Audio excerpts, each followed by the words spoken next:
ആകാശവാണി.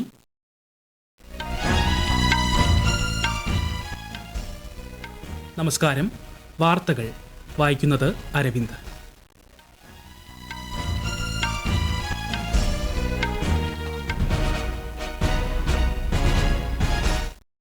പ്രധാന വാർത്തകൾ. സാക്ഷരത ജനങ്ങളെ സ്വതന്ത്രരും സ്വയം പര്യാപ്തരുമാക്കുമെന്ന് ഉപരാഷ്ട്രപതി ജഗദീപ് ധൻഖർ. വിദേശകാര്യമന്ത്രി എസ് ജയശങ്കർ 2 ദിവസത്തെ സന്ദർശനത്തിനായി ഇന്ന് സൗദി അറേബ്യയിലെത്തി. പ്രഥമ ഇന്ത്യ ഗൾഫ് സഹകരണ കൗൺസിൽ വിദേശകാര്യമന്ത്രിമാരുടെ യോഗത്തിൽ പങ്കെടുക്കും. അബുദാബി കിരീടാവകാശി ഔദ്യോഗിക സന്ദർശനത്തിനായി ഇന്ന് ഇന്ത്യയിലെത്തും. തിരുവനന്തപുരം അന്താരാഷ്ട്ര വിമാനത്താവളത്തിൽ കരാർ ജീവനക്കാരുടെ പണിമുടക്ക് സർവീസുകളെ ബാധിച്ചു. പാരീസ് പാരാലിമ്പിക്സിന് ഇന്ന് തിരശീല വീഴും. ഇന്ത്യ മെഡൽ പട്ടികയിൽ 16ാമത്. US ഓപ്പൺ പുരുഷ വിഭാഗം സിംഗിൾസ് ഫൈനലിൽ ഇന്ന് യാനിക് സിന്നർ ടൈലർ ഫ്രിറ്റ്സുമായി ഏറ്റുമുട്ടും. വാർത്തകൾ വിശദമായി. ഒഡീഷയിലെ പ്രമുഖ കാർഷികോത്സവമായ നുവാഖായി പ്രമാണിച്ച് ആശംസകൾ നേർന്ന രാഷ്ട്രപതി ദ്രൗപദി മുർമു. കർഷകർക്ക് നന്ദി പ്രകടിപ്പിക്കാനുള്ള അവസരമാണ് ഉത്സവമെന്നും അത് എല്ലാവരുടെയും ജീവിതത്തിൽ സന്തോഷവും സമൃദ്ധിയും കൊണ്ടുവരട്ടെയെന്നും രാഷ്ട്രപതി സമൂഹമാധ്യമത്തിൽ കുറിച്ചു. ഇന്ന് അന്താരാഷ്ട്ര സാക്ഷരതാ ദിനം. ദിനാചരണത്തിന്റെ ഭാഗമായി ന്യൂഡൽഹിയിലെ വിജ്ഞാൻ ഭവനിൽ സംഘടിപ്പിച്ച പരിപാടിയെ ഉപരാഷ്ട്രപതി ജഗദീപ് ധൻഖർ അഭിസംബോധന ചെയ്തു. സാക്ഷരത ജനങ്ങളെ സ്വതന്ത്രരും സ്വയം പര്യാപ്തരുമാക്കുമെന്ന് ഉപരാഷ്ട്രപതി പറഞ്ഞു. मेरे कहने का अर्थ है when we make someone literate, we liberate him or her. We help that person discover himself or herself. We make him or her feel dignity. We cut down dependence.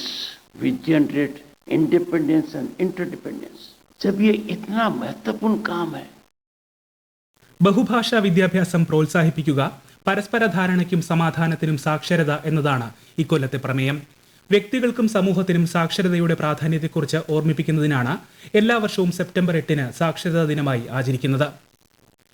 2 ദിവസത്തെ സന്ദർശനത്തിനായി വിദേശകാര്യമന്ത്രി എസ് ജയശങ്കർ ഇന്ന് സൗദി അറേബ്യയിലെ റിയാദിലെത്തി. Protocol affairs മന്ത്രി അബ്ദുൽ മജീദ് അൽ സ്മാരിയുടെ നേതൃത്വത്തിൽ അദ്ദേഹത്തിന് ഊഷ്മള സ്വീകരണം നൽകി. വിശദാംശങ്ങളിലേക്ക്. 2 ദിവസത്തെ സന്ദർശനത്തിനിടെ ഡോക്ടർ ജയശങ്കർ പ്രഥമ ഇന്ത്യ ഗൾഫ് സഹകരണ കൗൺസിൽ വിദേശകാര്യമന്ത്രിമാരുടെ യോഗത്തിൽ പങ്കെടുക്കും. GCC അംഗരാജ്യങ്ങളിൽ നിന്നുള്ള വിദേശകാര്യമന്ത്രിമാരുമായും അദ്ദേഹം ഉഭയകക്ഷി ചർച്ചകൾ നടത്തും. GCC മേഖല ഇന്ത്യയുടെ ഒരു പ്രധാന വ്യാപാര പങ്കാളിയായി ഉയർന്നുവരുന്നു. കൂടാതെ 8.9 ദശലക്ഷത്തോളം വരുന്ന ഇന്ത്യൻ പ്രവാസി സമൂഹത്തിന്റെ ആവാസ കേന്ദ്രവുമാണ് മേഖല. സന്ദർശനത്തിന്റെ 2ാം ഘട്ടത്തിൽ ഡോക്ടർ ജയശങ്കർ ചൊവ്വാഴ്ച 2 ദിവസത്തെ സന്ദർശനത്തിനായി ജർമ്മനിയിലെ ബെർലിനിലേക്ക് പോകും. ബെർലിനിലേക്കുള്ള അദ്ദേഹത്തിന്റെ 3ാമത്തെ ഉഭയകക്ഷി സന്ദർശനമാണിത്. തുടർന്ന് ഈ മാസം 12 ഔദ്യോഗിക സന്ദർശനത്തിനായി അദ്ദേഹം സ്വിറ്റ്സർലൻഡിലെ ജനീവയിലേക്ക് പോകും. സന്ദർശന വേളയിൽ ഇന്ത്യ സജീവമായി ഇടപെടുന്ന അന്താരാഷ്ട്ര സംഘടനകളുടെ തലവന്മാരുമായും പ്രതിനിധികളുമായും വിദേശകാര്യമന്ത്രി കൂടിക്കാഴ്ച നടത്തും. News desk Akashvani. ജമ്മു കശ്മീരിൽ സമാധാനം ഉറപ്പാകുന്നതുവരെ പാകിസ്ഥാനുമായി യാതൊരുവിധ ചർച്ചകളും ഉണ്ടാവില്ലെന്ന് കേന്ദ്ര ആഭ്യന്തരമന്ത്രി അമിത്ഷാ. മേഖലയിൽ മുൻപുണ്ടായിരുന്ന സംവിധാനങ്ങൾ തിരിച്ചുകൊണ്ടുവരാൻ പ്രതിപക്ഷം ശ്രമിക്കുകയാണെന്നും അദ്ദേഹം കുറ്റപ്പെടുത്തി. ജമ്മുവിൽ പാർട്ടി പ്രവർത്തകരെ അഭിസംബോധന ചെയ്യുകയായിരുന്നു ആഭ്യന്തരമന്ത്രി. ഗുജ്ജർ, ദളിത് വിഭാഗങ്ങൾ തുടങ്ങി ഒരു സമൂഹത്തിന് നേരെയും അനീതി ഉണ്ടാകുവാനോ മേഖലയിൽ തീവ്രവാദം ശക്തിപ്പെടുവാനോ NDA സർക്കാർ അനുവദിക്കില്ലെന്നും അദ്ദേഹം വ്യക്തമാക്കി. ആദ്യഘട്ട നിയമസഭാ തെരഞ്ഞെടുപ്പിന്റെ നാമനിർദ്ദേശ പത്രിക പിൻവലിക്കാനുള്ള സമയപരിധി കഴിഞ്ഞതോടെ ജമ്മു കശ്മീരിൽ നിയമസഭാ തെരഞ്ഞെടുപ്പ് പ്രചാരണത്തിന് ചൂടുപിടിക്കുന്നു. കേന്ദ്രമന്ത്രിയും മുതിർന്ന BJP നേതാവുമായ രാജ്നാഥ് സിംഗ് ഇന്ന് റംബാനിലും ബനിഹാളിലും പൊതുറാലികളെ അഭിസംബോധന ചെയ്യും. കേന്ദ്ര ആഭ്യന്തരമന്ത്രി അമിത്ഷാ, ലോക്സഭാ പ്രതിപക്ഷ നേതാവ് രാഹുൽ ഗാന്ധി തുടങ്ങിയവർ പ്രചാരണ പ്രവർത്തനങ്ങൾ നടത്തിയിരുന്നു. വരും ആഴ്ചകളിൽ ദേശീയ നേതാക്കളും താരപ്രചാരകരും ഉൾപ്പെടെ ജമ്മു കശ്മീരിൽ പ്രചാരണത്തിനിറങ്ങും. ആദ്യഘട്ട വോട്ടെടുപ്പ് ഈ മാസം 18 സെപ്റ്റംബർ 25 ഒക്ടോബർ 1 2ഉം 3ഉം ഘട്ട വോട്ടെടുപ്പുകൾ. നിയമസഭാ തിരഞ്ഞെടുപ്പ് നടക്കാനിരിക്കുന്ന ഹരിയാനയിലും പ്രചാരണം പുരോഗമിക്കുന്നു. ഇവിടെ അടുത്ത മാസം 5 വോട്ടെടുപ്പ്. അടുത്ത മാസം 8 ഇരു സംസ്ഥാനങ്ങളിലെയും ഫലപ്രഖ്യാപനം നടക്കും. അബുദാബി കിരീടാവകാശി Sheikh Khalid bin Mohammed bin Zayed Al Nahyan ഔദ്യോഗിക സന്ദർശനത്തിനായി ഇന്ന് ഇന്ത്യയിലെത്തും. പ്രധാനമന്ത്രി നരേന്ദ്രമോദിയുമായി അദ്ദേഹം കൂടിക്കാഴ്ച നടത്തും. ഇന്ത്യയും UAEയും തമ്മിലുള്ള സഹകരണം കൂടുതൽ ശക്തിപ്പെടുത്തുകയാണ് സന്ദർശനത്തിന്റെ ലക്ഷ്യം. സുപ്രധാന മേഖലകളിലെ സാമ്പത്തിക സഹകരണം മെച്ചപ്പെടുത്താനുള്ള സാധ്യതകളും സന്ദർശന വേളയിൽ അവലോകനം ചെയ്യും. UAEയിൽ നിന്നുള്ള മന്ത്രിമാർ, മുതിർന്ന ഉദ്യോഗസ്ഥർ, ബിസിനസ് നേതാക്കൾ എന്നിവരുൾപ്പെടുന്ന ഉന്നതതല പ്രതിനിധി സംഘവും ഷെയ്ഖ് ഖാലിദിനെ അനുഗമിക്കുന്നുണ്ട്. മുതിർന്ന IAS ഉദ്യോഗസ്ഥൻ തുഹിൻ കാന്തയെ പുതിയ ഫിനാൻസ് സെക്രട്ടറിയായി കേന്ദ്ര സർക്കാർ നിയമിച്ചു. 1987 ബാച്ച് ഒഡീഷ കേഡർ ഉദ്യോഗസ്ഥനാണ്. നിലവിൽ ധനമന്ത്രാലയത്തിൽ സേവനം അനുഷ്ഠിച്ചു വരികയായിരുന്നു. പശ്ചിമ ബംഗാളിലെ മെഡിക്കൽ കോളേജുകളിലും ആശുപത്രികളിലുമുള്ള എല്ലാ റെസിഡന്റ് ഡോക്ടർമാരുടെയും വിശദവിവരം ആവശ്യപ്പെട്ട സംസ്ഥാന സർക്കാർ.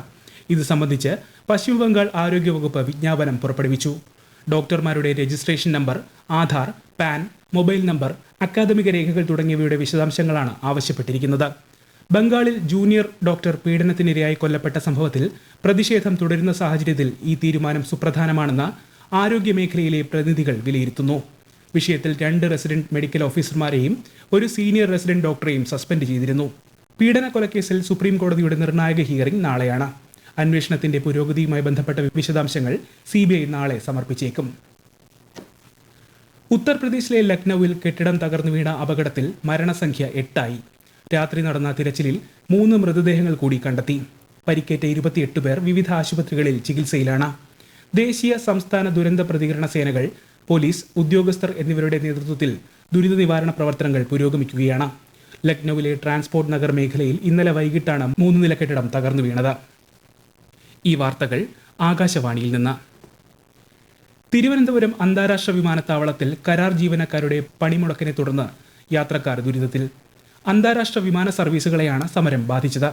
സമരം കാരണം പല വിമാനങ്ങളും പുറപ്പെടാൻ വൈകി. യാത്രക്കാർക്ക് ബാഗേജ് ലഭിക്കുന്നതിലും കാലതാമസം നേരിടുകയാണ്.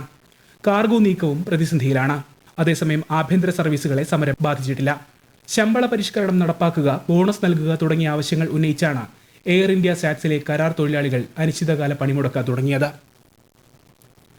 പാരീസിൽ നടക്കുന്ന പാരാലിമ്പിക്സ് മത്സരങ്ങൾ സമാപന ഘട്ടത്തിലേക്ക്. 29 മെഡലുകളുമായി പട്ടികയിൽ 16ാമതാണ് ഇന്ത്യ. കായികമേളയുടെ അവസാന ദിനമായ ഇന്ന് വനിതകളുടെ കയാക്ക് 200 മീറ്റർ KL1 സിംഗിൾസ് സെമിയിൽ പൂജ ഓജ മത്സരിക്കുന്നുണ്ട്. ഇതോടെ പാരാലിമ്പിക്സിലെ ഇന്ത്യൻ പോരാട്ടങ്ങൾ അവസാനിക്കും. ഇന്നലെ 2 മെഡലുകൾ കൂടി ഇന്ത്യൻ താരങ്ങൾ സ്വന്തമാക്കി. പുരുഷന്മാരുടെ ജാവലിൻ ത്രോ F41 ഇനത്തിൽ നവദീപ് സിംഗ് സ്വർണം നേടി. US ഓപ്പൺ പുരുഷ വിഭാഗം സിംഗിൾസ് ഫൈനലിൽ ഇന്ന് ലോക 1-ാം നമ്പർ താരം യാനിക് സിന്നർ ടെയ്ലർ ഫ്രിറ്റ്സുമായി ഏറ്റുമുട്ടും. വനിതാ സിംഗിൾസ് കിരീടം ബലാറസ് താരം അരീന സബലങ്ക കരസ്ഥമാക്കി. ഇത് താരത്തിന്റെ 3ാമത്തെ ഗ്രാൻഡ്സ്ലാം കിരീടമാണ്. കൊച്ചിയിൽ നടന്ന സൂപ്പർ ലീഗ് കേരള ഫുട്ബോൾ ടൂർണമെന്റിന്റെ ഉദ്ഘാടന മത്സരത്തിൽ മലപ്പുറം FC വിജയം. ഫോഴ്സ കൊച്ചിയെ എതിരില്ലാത്ത 2 ഗോളുകൾക്കാണ് മലപ്പുറം FC തോൽപ്പിച്ചത്. കേരള ക്രിക്കറ്റ് ലീഗിൽ ഇന്നത്തെ മത്സരങ്ങളിൽ തൃശൂർ ടൈറ്റൻസ് കൊച്ചി ബ്ലൂ ടൈഗേഴ്സിനെയും അദാനി ട്രിവാൻഡ്രം റോയൽസ് ഏരീസ് കൊല്ലം സെയിലേഴ്സിനെയും നേരിടും. ഇന്നലെ നടന്ന മത്സരത്തിൽ കാലിക്കറ്റ് ഗ്ലോബ് സ്റ്റാർസ് തൃശൂർ ടൈറ്റൻസിനെ 6 റൺസിന് തോൽപ്പിച്ചു. തിരുവനന്തപുരം പോത്തൻകോട് ശാന്തിഗിരി ആശ്രമം സ്ഥാപക ഗുരു നവജ്യോതി ശ്രീ കരുണാകര ഗുരുവിന്റെ 98ാമത് ജന്മദിനാഘോഷം കേന്ദ്ര ന്യൂനപക്ഷകാര്യ സഹമന്ത്രി ജോർജ് കുര്യൻ ഉദ്ഘാടനം ചെയ്തു. കടകംപള്ളി സുരേന്ദ്രൻ MLA അധ്യക്ഷത വഹിച്ച ചടങ്ങിൽ A. റഹീം MP, മുൻ കേന്ദ്ര സഹമന്ത്രി V. മുരളീധരൻ തുടങ്ങിയവർ പങ്കെടുത്തു. കോൺഗ്രസ് നേതാവും ലോക്സഭാ പ്രതിപക്ഷ നേതാവുമായ രാഹുൽ ഗാന്ധി 3 ദിവസത്തെ സന്ദർശനത്തിനായി US-ലെത്തി. ടെക്സസിലെത്തിയ രാഹുൽ ഗാന്ധിക്ക് ഇന്ത്യൻ ഓവർസീസ് കോൺഗ്രസിന്റെയും പ്രവാസി സമൂഹത്തിന്റെയും നേതൃത്വത്തിൽ സ്വീകരണം നൽകി. ടെക്സാസ്, വാഷിംഗ്ടൺ DC എന്നിവിടങ്ങളിൽ അദ്ദേഹം സന്ദർശനം നടത്തും. തെലങ്കാനയിൽ വീണ്ടും വെള്ളപ്പൊക്ക ഭീഷണി. കനത്ത മഴയെ തുടർന്ന് ഖമ്മം ജില്ലയിൽ മുന്നേരു നദിയിലെ ജലനിരപ്പ് അപകടകരമാം വിധം ഉയർന്നു. പ്രദേശത്തെ ജനങ്ങളെ ദുരിതാശ്വാസ ക്യാമ്പുകളിലേക്ക് മാറ്റിപ്പാർപ്പിച്ചു. ഖമ്മം, മെഹബൂബ നഗർ ജില്ലകളിലും പരിസര പ്രദേശങ്ങളിലും കഴിഞ്ഞയാഴ്ചയുണ്ടായ കനത്ത മഴയിൽ 26 പേർക്ക് ജീവഹാനി സംഭവിച്ചു. വീടുകൾ, വിളകൾ, പാലങ്ങൾ, റെയിൽവേ ട്രാക്കുകൾ തുടങ്ങിയവയ്ക്ക് നാശനഷ്ടമുണ്ടായി. സാംബിയ, മലാവി, സിംബാബ്വെ എന്നീ ആഫ്രിക്കൻ രാജ്യങ്ങൾക്ക് ഭക്ഷ്യസുരക്ഷ ഉറപ്പാക്കി ഇന്ത്യ. സിംബാബ്വെ, മലാവി എന്നിവിടങ്ങളിലെ ജനങ്ങൾക്കായി 1000 മെട്രിക് ടൺ അരി വീതം നൽകിയതായി വിദേശകാര്യ മന്ത്രാലയം സമൂഹ മാധ്യമത്തിൽ അറിയിച്ചു. സാംബിയൻ ജനതയ്ക്ക് 1300 മെട്രിക് ടൺ ചോളവും ഇന്ത്യ നൽകുന്നുണ്ട്. പ്രധാന വാർത്തകൾ വീണ്ടും. സാക്ഷരത ജനങ്ങളെ സ്വതന്ത്രരും സ്വയം പര്യാപ്തരുമാക്കുമെന്ന് ഉപരാഷ്ട്രപതി ജഗദീപ് ധൻഖർ.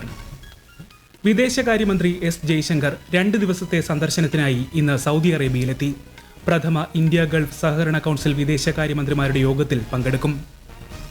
അബുദാബി കിരീടാവകാശി ഔദ്യോഗിക സന്ദർശനത്തിനായി ഇന്ന് ഇന്ത്യയിലെത്തും. തിരുവനന്തപുരം അന്താരാഷ്ട്ര വിമാനത്താവളത്തിൽ കരാർ ജീവനക്കാരുടെ പണിമുടക്ക് സർവീസുകളെ ബാധിച്ചു. പാരീസ് പാരാലിമ്പിക്സിന് ഇന്ന് തിരശീല വീഴും. ഇന്ത്യ മെഡൽ പട്ടികയിൽ 16ാമത്. US ഓപ്പൺ പുരുഷ വിഭാഗം സിംഗിൾസ് ഫൈനലിൽ ഇന്ന് യാനിക് സിന്നർ ടെയ്ലർ ഫ്രിറ്റ്സുമായി ഏറ്റുമുട്ടും. വാർത്തകൾ വിശദമായി. വാർത്തകൾ കഴിഞ്ഞു. അടുത്ത വാർത്താ പ്രക്ഷേപണം വൈകിട്ട് 6:30.